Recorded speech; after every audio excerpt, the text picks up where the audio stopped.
Chapter 14. We're off. Someone was shouting. We're off at last. James woke up with a jump and looked about him. The creatures were all out of their hammocks and moving excitedly around the room. Suddenly the floor gave a great heave as though an earthquake were taking place. Here we go, shouted the old green grasshopper, hopping up and down with excitement. Hold on tight. What's happening? Cried James, leaping out of his hammock. What's going on? The ladybug, who obviously a kind and gentle creature, came over and stood beside him. In case you don't know it, she said, we're about to part forever from the top of this ghastly hill that we've all been living on for so long. We're about to roll away inside this great big beautiful peach to a land of what? asked James. Never you mind, said the ladybug, but nothing could be worse than this desolate hilltop and those two repulsive aunts of yours. Here, here, they all shouted, here, here. You may not have noticed it, the ladybug went on, but the whole garden, even before it reaches the steep edge of the hill, happens to be on a steep slope, and therefore the only thing that has been stopping this peach from rolling away right from the beginning is the thick stem attaching it to the tree. Break the stem, and off we go. Watch it, cried Miss Spider, as the room gave another violent lurch. Here we go. Not quite, not quite. At this moment, continued the ladybug, our centipede, who has a pair of jaws and as sharp as razors, is up there on the top of the peach, nibbling away at the stem. In fact, he must be nearly through it, as you can tell from the way we're lurching about. Would you like me to take you under my wings so that you don't fall over when we start rolling? That's very kind of you, said James, but I think I'll be all right. Just then the centipede stuck his grinning face through the hole in the ceiling and shouted, I've done it. We're off. We're off, the others cried. We're off. The journey begins, shouted the centipede. And who knows where it will end, muttered the earthworm, if you have anything to do with it. It can only mean trouble. Nonsense, said the ladybug. We are now about to visit the most marvelous places and see the most wonderful things. Isn't that so, centipede? There is no knowing what we shall see, cried the centipede. We may see a creature with 49 heads who lives in a desolate snow, and whenever he catches a cold, which he dreads, he has 49 noses to blow. We may see venomous pink-spotted scrunch who can chew up a man with one bite. It likes to eat 5 of them for roasted for lunch and 18 for supper at night. We may see a dragon, and nobody knows that we won't see a unicorn there. We may see our terrible monster with toes growing out of the tufts of his hair. We may see the sweet little bitty bright hen, so playful, so kind, and well-bred, and such beautiful eggs you just boil them and then they explode and blow off of your head. A new and an rhinoceros surely we'll see, and that enormous, horrible gnat whose sting, when it stings, you goes in at the knee and comes out through the top of your hat. We may even get lost and be frozen by frost. We may die in the earthquake or tremor, or nastier still, we may be tossed on the horns of a furious dilemma. But who cares? Let us go from this horrible hill. Let us roll, let us bowl, let us plunge. Let's go rolling and bowling and spinning until we're away from Old Spiker and Sponge. 1 second later, slowly and insidiously, most gently, the great peach started to lean forward and steal into motion. The whole room began to tilt over, and all the furniture went sliding across the floor and crashed against the far wall. So did James and the ladybug and the old green grasshopper, Miss Spider and the earthworm, also Centipede, who had just come slithered quickly down the wall. Outside in the garden at that very moment, Aunt Sponge and Aunt Spiker had just taken their places at the front gate with a bunch of tickets in their hands. The first stream of early morning sightseers was visible in the distance, climbing up the hill to view the peach. We shall make a fortune today, Aunt Spiker was saying. Just look at all those people.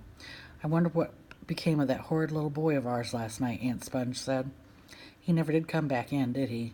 He probably fell down in the dark and broke his leg, Aunt Spiker said. Or in his neck, maybe, Aunt Sponge said hopefully. Just wait till I get my hands on him, Aunt Spiker said, waving her cane.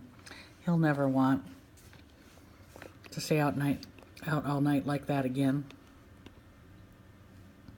By the time I finished with him, good gracious me, what's that awful noise? Both women swung around to look. The noise, of course, had been caused by the giant peach crashing through the fence that surrounded it, and now gathering speed every second it came rolling across the garden towards the place where Aunt Sponge and Aunt Spiker were standing. They gaped, they screamed, they started to run, they panicked.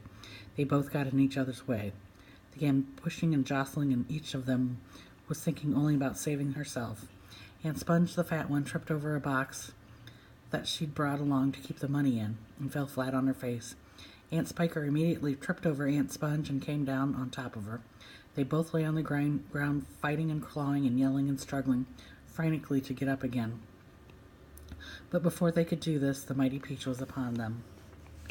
There was a crunch, then there was a silence. The Peach rolled on, and behind it Aunt Sponge and Aunt Spiker lay ironed out upon the grass as flat and thin and lifeless as a couple of paper dolls cut out of a picture book. And now the Peach had broken out of the garden and was over the edge of the hill, rolling and bouncing down the steep slope at a terrific pace. Faster and faster and faster it went, and the crowds of people who were climbing up the hill suddenly caught sight of the terrible monster plunging down upon them, and they screamed and scattered to the left and right as it went hurling by. At the bottom of the hill, it charged across the road, knocking over a telegraph pole, flattening 2 parked automobiles as it went by. Then it rushed madly across about 20 fields, breaking down all fences and hedges in its path. It went straight through the middle of the herd of fine Jersey cows, and then through a flock of sheep, and then through a paddock full of horses, and then a yard full of pigs, and soon the whole countryside was seething mass of panic-stricken animals stampeding in all directions. The Peach was still going at a tremendous speed with no sign of slowing down, and about a mile further on it came to a village. Down the main street of the village it rolled, with people leaping frantically out of its path left and right, and at right and left, and at the end of the street it went crashing right through the wall of an enormous building and out the other side, leaving 2 gaping holes, round holes in the brickwork. The building happened to be a famous factory where they made chocolate, and almost at once a great river of warm melted chocolate came pouring out of the holes of the factory in the wall. A minute later, this brown sticky mess was flowing through every street in the village, oozing under the doors of houses and into people's shops and gardens. People were wading in it up to their knees, and some were even trying to swim in it. And all of them were sucking into their mouths in great greedy gulps and shrieking with joy. But the Peach rushed on across the countryside, on and on and on, leaving a trail of destruction in its wake. Cowsheds, stables, pigsties, barns, bungalows, hayracks, anything that got in its way went toppling over like a ninepin. An old man sitting quietly beside a stream had his fishing rod whisked out of his hands as he went dashing by, and a woman called Daisy Entwistle was standing so close to it as she passed that she had skin taken off the tip of her long nose. Would it ever stop?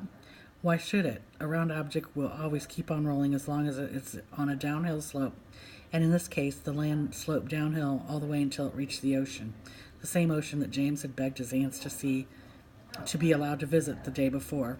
Well, perhaps he was going to visit it now. The Peach was rushing closer and closer to it every second, and closer also to the towering white cliffs that came first. These cliffs were the most famous in the whole of England, and they are hundreds of feet high. Below them the sea is deep and cold and hungry. Many ships have been swallowed up and lost forever on part of this coast, and all the men who were in them as well. The Peach was now only 100 yards away from the cliff, now 50, now 20, now 10, now 5, and when it reached the edge of the cliff it seemed to leap up into the sky and hang there suspended for a few seconds, still turning over and over in the air.